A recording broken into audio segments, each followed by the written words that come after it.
میرے بھائی خدا کے لیے نماز نہیں چھوڑنا۔ دیکھو نماز تو انبیاءوں پہ معاف نہیں تھی، ہم اور آپ کیا ہیں، کچھ بھی نہیں ہے۔ انبیاء جو جنتی ہوتے ہیں، معصوم ہوتے ہیں، ان پہ نماز معاف نہیں تھی، تو ہم آپ وہ بولتے ہیں کس کھیت کی مولی ہیں۔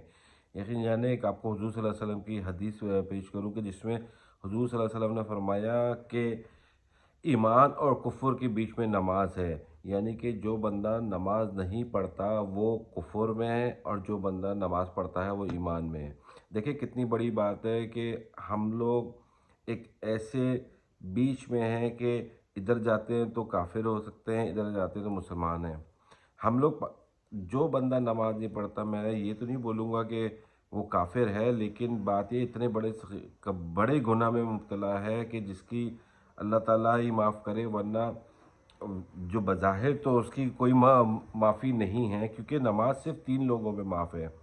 اگر آپ سوچیں تو پہلا بندہ وہ ہے جو بے ہوش ہو، جو ہوش میں نہیں ہو، تو اگر آپ ہوش میں ہیں تو آپ پہ یا مجھ پہ کوئی نماز معاف نہیں ہے۔ دوسرا یہ ہے کہ اگر کوئی بندہ پاگل ہو، اگر اس کا دماغی توازن صحیح نہیں ہے، پاگل ہے، تو اس میں معاف ہے۔ آپ اور ہم اگر پاگل ہیں تو ٹھیک ہے، معاف ہے۔ تیسرا عورت کو اس کے وقت پہ معاف ہے۔ اس کے علاوہ نماز کی کوئی معافی نہیں ہے، یہاں تک کہ جنگ ہو، کچھ بھی ہو، آپ کو نماز پڑھنی ہی پڑھنی ہے۔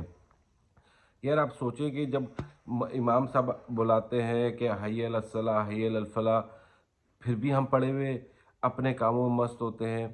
فجر کی اذان ہوتی ہے، اسی لیے فجر کی اذان میں کچھ ایکسٹرا الفاظ ہوتے ہیں کہ آؤ کامیابی کی طرف، آؤ کامیابی کی طرف، مگر پڑھ کے سو رہتے ہیں، پھر دن بھر بولتے ہیں کہ ہم تو فلانا بزنس میں نقصان ہو گیا، پریشان ہیں۔ تو یار کیوں نہیں ہوں گے؟ ہم نے اللہ کا اتنا بڑا حکم، جس میں اللہ تعالیٰ فرماتا ہے کہ تمام انبیاء کو، ہر انبیاء نے مطلب ان کے بارے میں کیا، انہوں نے نماز پڑھی، اور ہم جو ہیں ہم اتنے بڑے ہو گئے ہیں، ہم اللہ کا اتنا بڑا حکم کو ہم نعوذ باللہ نعوذ باللہ استغفر اللہ کے ٹھوکر مار کے ہم دنیا کے پیچھے لگے ہوئے۔ میں یہ نہیں بولتا کہ آپ کرو یار، میں بھی کرتا ہوں، میں بھی دنیا کے سارے کام کرتا ہوں جائز، مگر جائز کام کرو، سب کچھ کرو، لیکن کم سے کم جو بیسک چیزیں ہیں، نماز ہے جو جس پہ ہم اللہ کے آگے کم سے کم پیش تو ہو سکیں۔ اب اگر یہ نماز ہی نہیں پڑھیں گے، کیا اللہ کے سامنے پیش ہوں گے؟ کیا اللہ کے سامنے منہ دکھائیں گے؟ اللہ تعالیٰ تو اپنے نبی سے پوچھے گا کہ آپ نے میرا میسیج دیا تھا؟